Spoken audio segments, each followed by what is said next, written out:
Христос воскрес.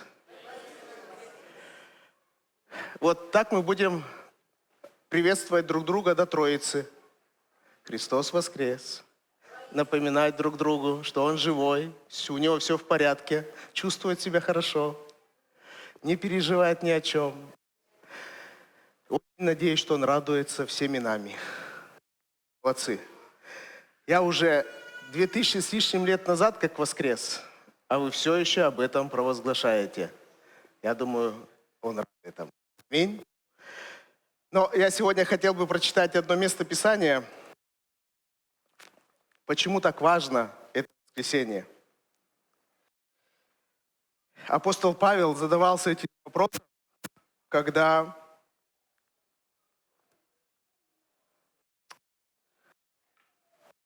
много лет спустя церковь в Коринфе, вот я был на телевидении, по-моему, в пятницу это было, да? Кто-то, может, смотрел, кто-то нет. И Александр Пивкин меня спрашивает, для чего ему надо было умирать? Зачем он умер? Его же так хорошо встретили в вербное воскресенье. Зачем ему надо было умирать? Зачем мы еще...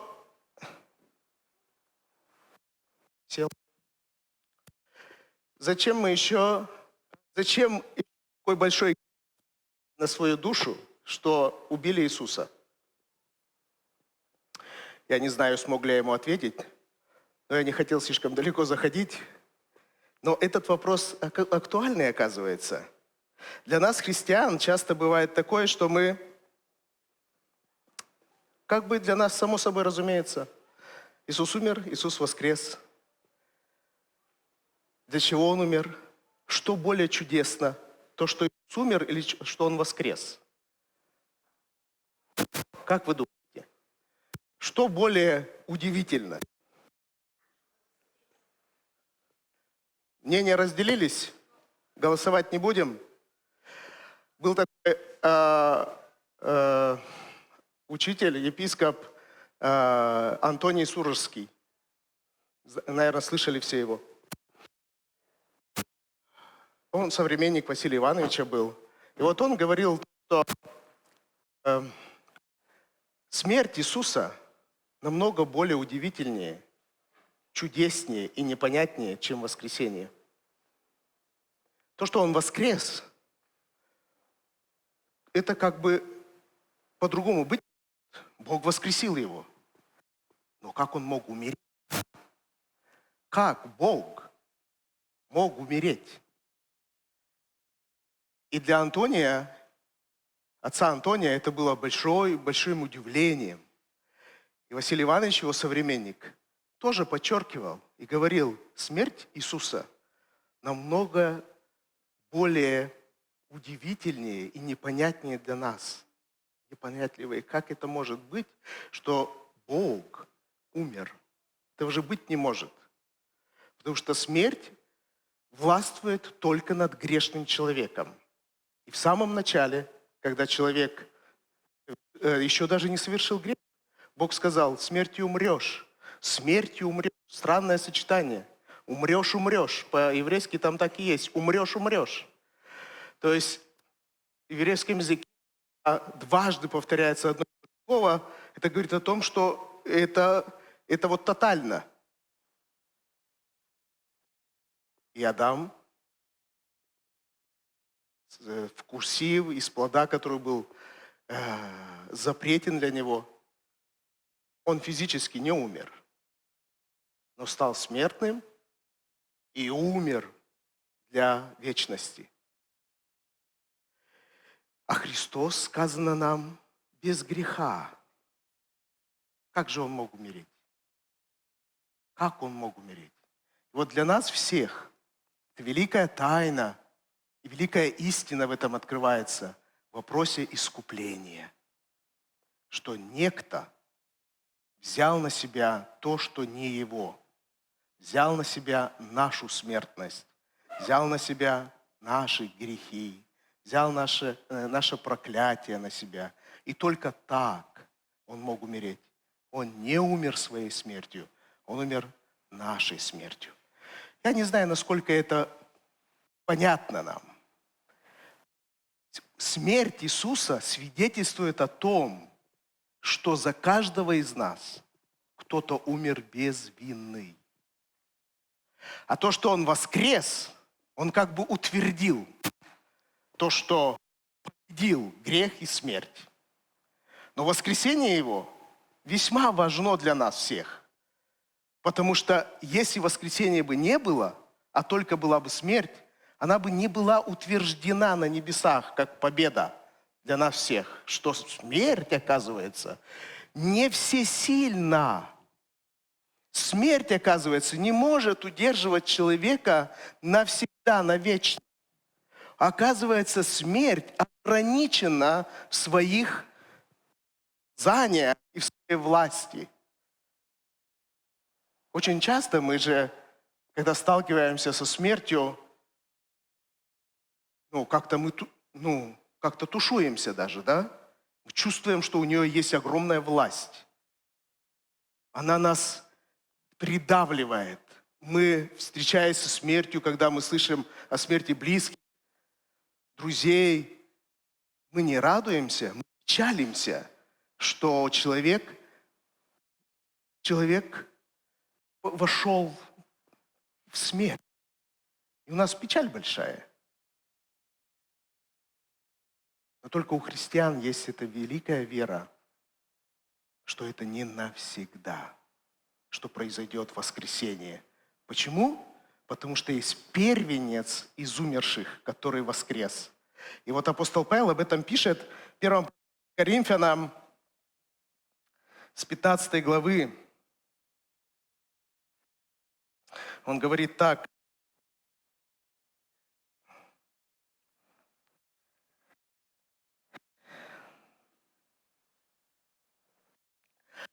Христос не воскрес. Это с 17 стиха.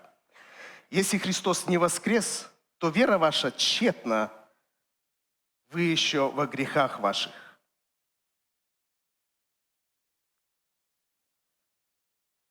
В новом русском переводе это звучит так. Если Христос не был воскрешен, то вера ваша напрасна, и ваши грехи по-прежнему на вас. Представляете, что мы сегодня празднуем? Свободу от греха. Говоря «Христос воскрес», друг другу мы говорим: ты свободен от греха.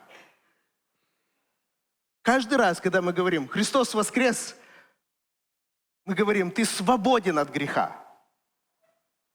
Даже если ты это еще как-то не почувствовал. Ты свободен от греха. Аминь? Давайте вместо «Христос воскрес» ближнему скажем: ты свободен от греха. Ты свободен. Мы нас освободили в день воскресения Христа. Давай. Сегодня воскресенье настолько мощное, что аппаратура не выдерживает присутствия благодати Господней.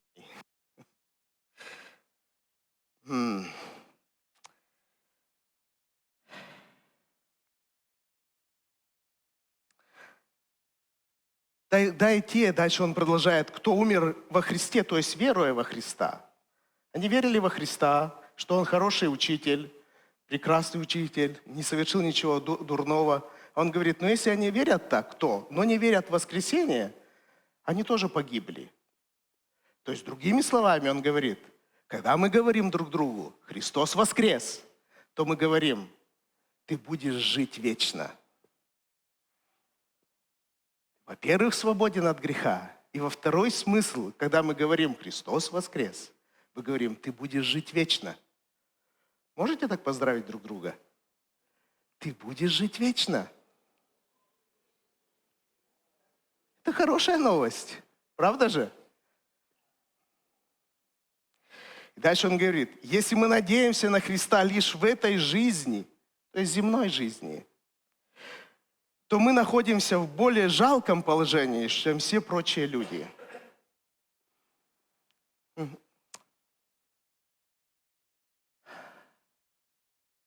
Другими словами, он хочет сказать, Иисус больше, чем земная жизнь.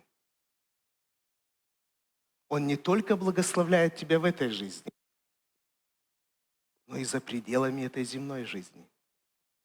Не ограничивай Христа. Не надейся на Него только в этой жизни. Он больше, чем эта земная жизнь. Аминь. Это хорошая новость. От этого можно радоваться. Когда ты осознаешь, что ты свободен от греха, когда ты осознаешь, что у тебя есть вечная жизнь, когда ты осознаешь, что Иисус Христос больше, чем мои земные проблемы, Он решает мой вечный вопрос. Тогда, когда ты будешь поздравлять человека, говорить ему «Христос воскрес», ты это не будешь говорить как бука «Христос воскрес». Ты скажешь «Христос воскрес», потому что ты свободен от грехов. У тебя есть вечная жизнь. Господь решает твои земные проблемы и проблемы, которые, возможно, возникнут у тебя в вечности. Он и там их решает. Аминь. Аминь. Это же добрая весть. Апостол Павел дальше пишет. Христос действительно воскрес из мертвых. Откуда апостол Павел это знал? Он не был вместе с учениками, он не видел Иисуса при жизни. А как он так уверенно говорит? Иисус действительно воскрес. Как вы думаете, почему он так уверенно говорит?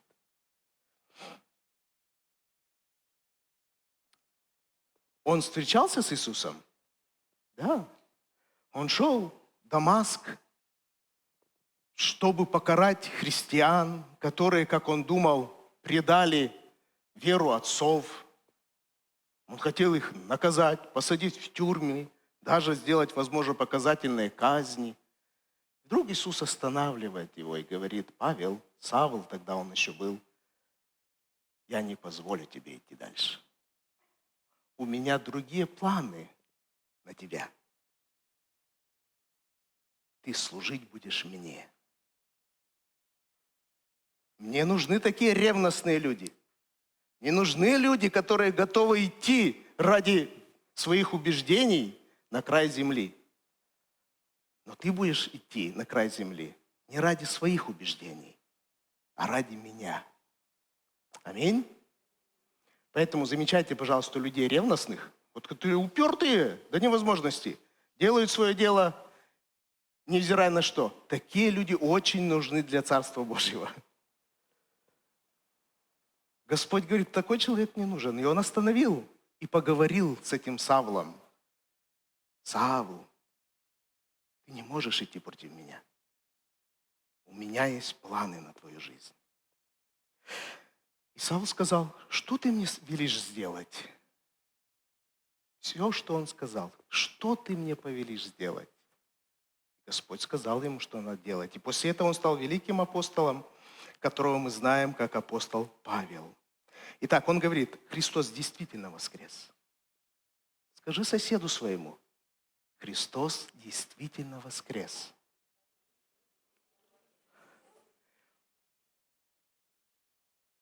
Он действительно воскрес. Это не история, сказка или еще что-нибудь. Знаете, что многие сейчас веруют? То, что Христос не воскрешал, а его украли, его тело. Говорят, ну, гробница же пуста. Пуста, значит, тело украли. Таких людей очень много. Но они несчастные люди. Потому что они лишают себя возможности жить в свободе от грехов. Они лишают себя возможности верить в то, что вечная жизнь у них дарована им. И они лишают себя возможности полагаться на Христа здесь, на этой земле, и полагаться на Него в вечности. Он говорит, Христос действительно воскрес из мертвых. Он первый плод среди тех, кто умер. В другом переводе сказано, он первенец из воскресших. Первый.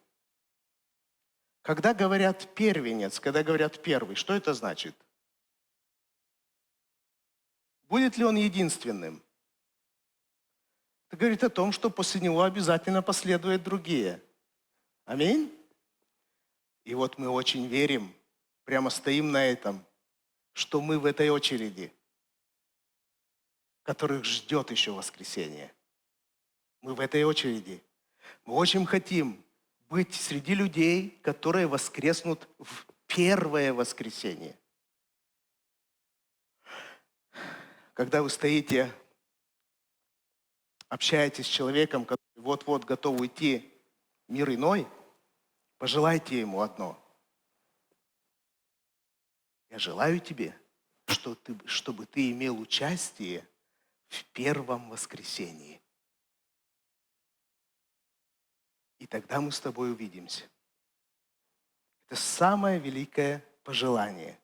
Желаю тебе воскреснуть, иметь участие в первом воскресении. Писание говорит, что те, которые будут воскрешены в первое воскресенье, они все прямиком на небеса. Те, которые будут иметь участие во втором воскресенье, у них участь печальная. Поэтому даже вы можете молиться: Господи, дай мне такую благодать, чтобы я имел участие в первом воскресении. Аминь. Это важно. Мы не можем сказать: лишь бы воскреснуть. Писание говорит, все воскреснут. Но все в свою очередь. И у всех будут разные последствия. Поэтому, когда мы молимся о воскресении, мы говорим: Господи, дай мне эту благодать воскреснуть со всеми праведными и святыми в первое воскресенье. Что я вам и всем желаю, и себе желаю, и молюсь об этом. Господь, благослови меня воскреснуть в первое воскресенье. И дальше он продолжает. И как смерть пришла в этот мир через одного человека, через кого? Смерть через кого пришла в этот мир? Громче. Адам. Адам так и переводится. Человек. Так вот, через первого человека пришла смерть. Так через одного человека с большой буквы пришло и воскресение мертвых. А это кто такой человек? Это уже Иисус. Как все умирают в Адаме, так все будут оживлены во Христе. Но каждый в своем порядке. Вначале Христос, потом, когда Он вернется, будут воскрешены и мы, принадлежащие Ему. И вот тогда наступит конец. Аминь. Вот такая прекрасная история с воскресением. Для нас должно быть великим знамением то, что Иисус умер. Он не просто умер, потому что его так сильно истязали, что он больше не выдержал. Он не поэтому умер. Он сказал, что я мог бы сейчас позвать легион ангелов, и они бы волчились, и они бы меня спасли. И никто бы ничего ему не сделал. Он дальше даже бы на кресте не умер от тех истязаний, которые были. Он бы и это превозмог. Но он умер не от физических истязаний, хотя они были ужасны. Никого в мире так сильно до него не истязали, как его. Никого. И это видел Исаия пророк. Но он умер по другой причине. Смерть имела над ним власть, потому что он сказал: я всех вас привлеку к себе на кресте. Всех, какие вы есть. А мы есть какие? Грешники. Грех и мы были соединены воедино. Всех нас привлек, чтобы смертью разделить нас от власти этой смерти, от греха.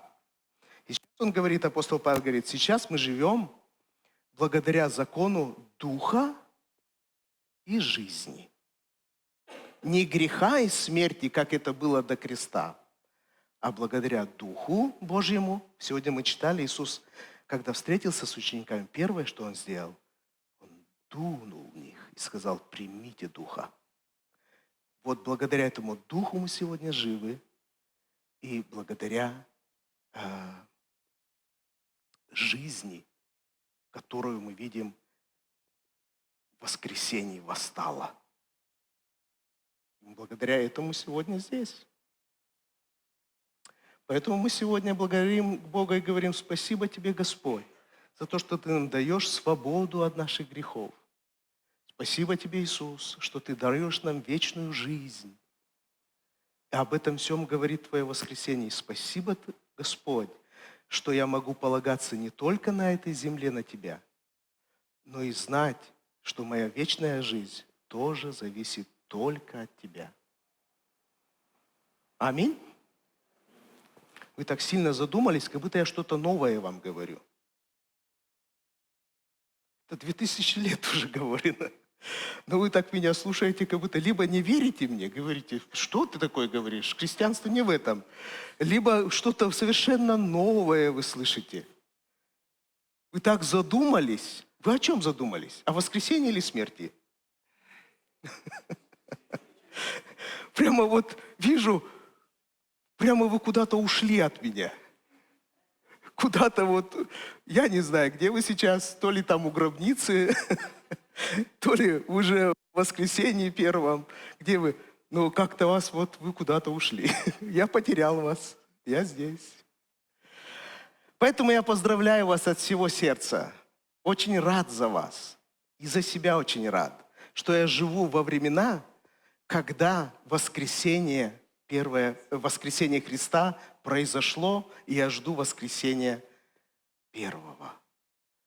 Вы знаете, что огромное количество людей до Христа вообще жило без надежды. Никакой надежды не было. А сейчас у нас через одну надежда. Аминь. У нас сейчас очень много надежды. Мы просто прямо вот живем уже в этой, действительно в благодати, о которой Иисус говорит, и Писание говорит. Живем в великой благодати. Мы знаем, что все сделано для нашего спасения. Даже только то, что Иисус сказал со креста, свершилось, это уже для нас великое знамение. Свершилось. Все сделано для нашего спасения. Аминь. Поэтому не томи свою душу. Не томи свою душу. Не живи в каких-то грехах. Скажи: Господь Иисус, без Тебя я не смогу избавиться. Но Ты победил даже смерть. Значит, у Тебя есть сила и власть над всяким моим грехом. А он несравним со смертью. Если Ты победил смерть и воскрес, то я верую, что Ты победишь и мой грех. И избавишь меня от него. Аминь. Не томи себя, не истязай себя, потому что истязали Христа за тебя. Поблагодари Его за то, что Он сделал ради тебя. Василий Иванович говорил, когда говорил о кресте, он говорил: нам надо понимать вот какие вещи. Не только Иисус умер за меня. Это как бы понятно. Но он говорил: Иисус умер за меня, Иисус умер вместо меня. И третье, что очень важно, Иисус умер вместе со мной. Для Него это было главным исповеданием веры. Иисус, Te kulin меради, Иисус, Te kulin мепыдди, Иисус, Te kulin мекад. Это по-русски. Иисус, Ты умер за меня, Ты умер вместо меня, и Ты умер вместе со мной. Сильное исповедание. Но именно оно дает нам уверенность в том, что мы действительно причастники Иисусовой победы. Если мы только взираем на и говорим: о, Иисус, Ты страдал ради меня, я должен был там умереть, и на этом все, мы так и останемся людьми, которые сожалеют о том, как мы живем. Это правда, Мы не могли умереть, чтобы освободиться от грехов своих. И Он умер за нас. За наши грехи Он умер. Безвинный за виновных. Вторая истина, Он умер вместо нас. Вместо нас должны были, если я совершаю наказание, если у Александра 3 детей, и на бедаке говорил Рома, он же не наказывает Арину. Или бывает? Кто попался? Ой, не повезло деткам. Нет уже такого. Кто набедокурил, того и наказываем. А тут как бы получается, я набедокурил, я согрешаю, а несет наказание другой, безгрешный. Это тоже великая истина, которую мы должны размышлять. И третье, что очень важно. Иисус не только один умер. Он так и сказал в Иоанне, апостол Иоанн пишет так. Иисус говорит, когда меня вознесут, и он делает ремарку, он, как его казнят, убьют на кресте, я всех привлеку к себе. Этим он хотел сказать, что его смерть не просто вместо и за человека, а вместе с человеком. Подумайте об этом. Помолитесь об этом. Как это, Господь? Что это значит, я умер вместе с тобой? И апостол Павел об этом пишет к римлянам очень много. Он говорит об этом. Мыслите именно так, чтобы вместе со Христом умерли, что мы вместе со Христом погребенены. Мыслите так, что вы вместе с Ним были воскрешены. И главным из вашим исповеданием этой веры является ваше крещение. Но кроме крещения, мы это исповедуем еще устами своими. Аминь? Аллилуйя, вроде бы вернулись чуть-чуть. Сейчас вижу, уже чуть-чуть вернулись. Аллилуйя. Поэтому да будет прославлен день, это воскресение Иисуса Христа. Это величайшее событие. Но смерть Иисуса Христа намного более удивительна. И намного более нам непонятно, как Он. Но намного более, как это сказать, информативно, что ли. Она открывает сущность креста, что это значит, и как следствие воскресения. Если бы не было креста, то не было бы и воскресения. Аминь? Без креста невозможно воскресение и радость. Без смерти невозможно воскресение. И мы через это проходим с вами. Аминь. Все, ничего больше не скажу. Будьте благословенны. Давайте встанем на ноги наши и поблагодарим Бога за Его удивительное воскресение. Дима, скажи, все готово? Все получилось? Аллилуйя. Сейчас мы помолимся еще, и потом здесь еще будут сценки. Сыграют наши уже братья взрослые. И будет после этого еще одно выступление нашей прекрасной домашней группы из Максаковки, я так понимаю. Аминь. Отец наш Небесный, спасибо Тебе. Спасибо Тебе, что Ты чудесно все делаешь. Иногда нам кажется, что дальше некуда. Нам кажется, что все, конец. Но Ты, Господь, говоришь, я Альфа и Омега, я начало и конец. Я властвую над началом, и я властвую над концом. Последнее слово, Господь Иисус, за Тобой.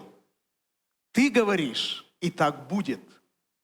Когда всякая надежда пропадает, и всякая вера пропадает, ученики не исключение, и мы не исключение. Но приходишь Ты и говоришь, мир вам, все хорошо, я победил смерть, я жив. Господи, Ты победил смерть.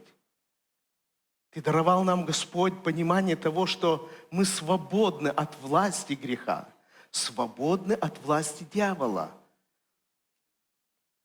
Мы ожидаем первого воскресения, которое наследует всякий, кто верует в Тебя. Спасибо Тебе за этот день, спасибо Тебе, что Ты дал мудрость церкви в свое время, чтобы церковь праздновала это великое событие. чтобы мы в это время больше и больше размышляли о Твоем воскресении. И сегодня этот день, и эти дни, Господь, для этого. Благослови, Господь, каждого из нас войти в это откровение о Твоей смерти, о Твоем кресте и о Твоем воскресении во имя Иисуса Христа. Спасибо Тебе за церковь дорогую. Она поэтому есть, и все мы поэтому здесь, потому что Ты нас воскресил к новой жизни. Благодарю Тебя, Господь, Бог мой. Ты заботишься о нас и на этой земле, решаешь все наши вопросы вечности. Спасибо Тебе, Господь, что Ты каждому даровал вечную жизнь. Тебе да будет слава за все Отцу и Сыну и Святому Духу. Аминь. Будьте благословенны. Христос ловжис. Будьте благословенны. Садитесь, пожалуйста.